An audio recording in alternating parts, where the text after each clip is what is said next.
అందరికీ నమస్కారం. శ్రీ ఆదిశంకరాచార్యుల వారి రచన శివానంద లహరి నుంచి 24వ శ్లోకం పారాయణ చేసుకుందామా? ఈ శ్లోకంలో శంకర్లు సాయుధ్యముక్తికి దగ్గర సాధనమైన శివ సాన్నిధ్యమును గూర్చి తత్తరపాటును ప్రదర్శించారు.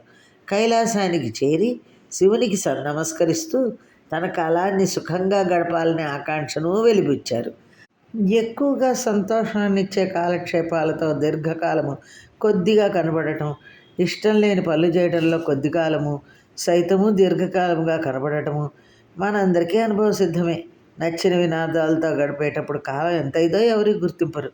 ఆటపాటలతో పిల్లలు ఎంతో కాలాన్ని ఇలాగే గడిపేస్తారు. గాఢమైన సుషుప్తి సుఖంలో కాలం ఇట్టే గడిచిపోతుంది.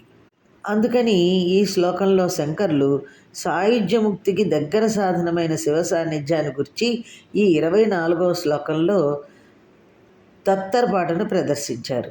కైలాసానికి చేరి శివునికి నమస్కరిస్తూ తన కాలాన్ని సుఖంగా గడపాలనే ఆకాంక్షను వెలిబుచ్చారు.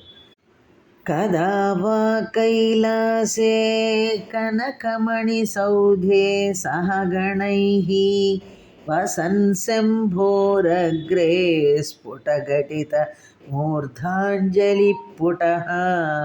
విభో సాంబ స్వామిన్ పరమశివ పాహీతి నిగదన్ విధాతॄణాం కల్పాన్ క్షణమివ వినేష్యామి సుఖతః అంటూ కైలాస పర్వతమందు మణులతో నిర్మింపబడిన భవనమునందు శివుని ముందు నిలబడి తలపై చేతులుంచి నమస్కరిస్తూ ఓ సాంబ, ఓ స్వామి, ఓ పరమశివ నన్ను రక్షించు అంటూ ప్రార్థిస్తూ ఉంటే బ్రహ్మకల్పములు కూడా క్షణకాలము వలె ఎప్పుడు సుఖంగా గడుపుతాను కదా అని శంకర్లు తమ తహతహను వెలిబుచ్చారు.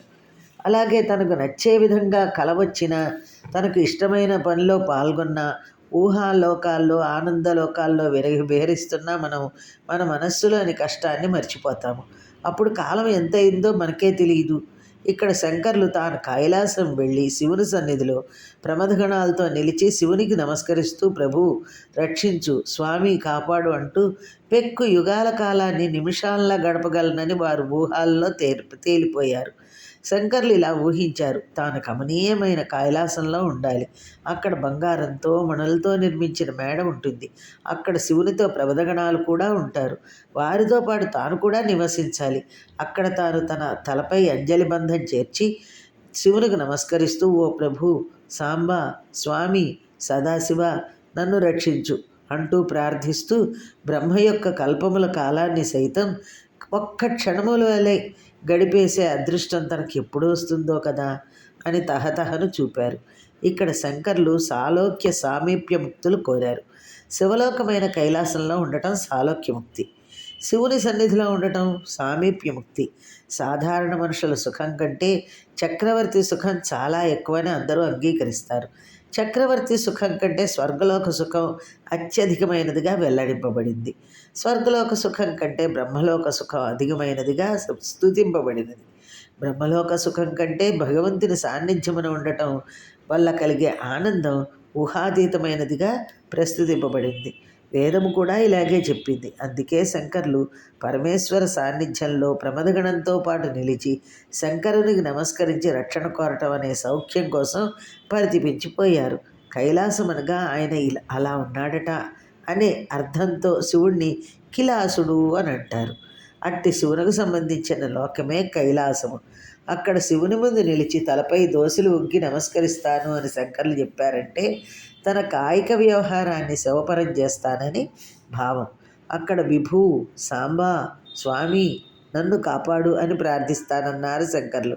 అంటే తనకు వాచిక వ్యాపారాన్ని అంటే నోటితో పలికే దాన్ని కూడా శివపరం చేస్తానని భావం. తాను శివుని తప్ప వేరొకరిని స్మరింపనని భావం.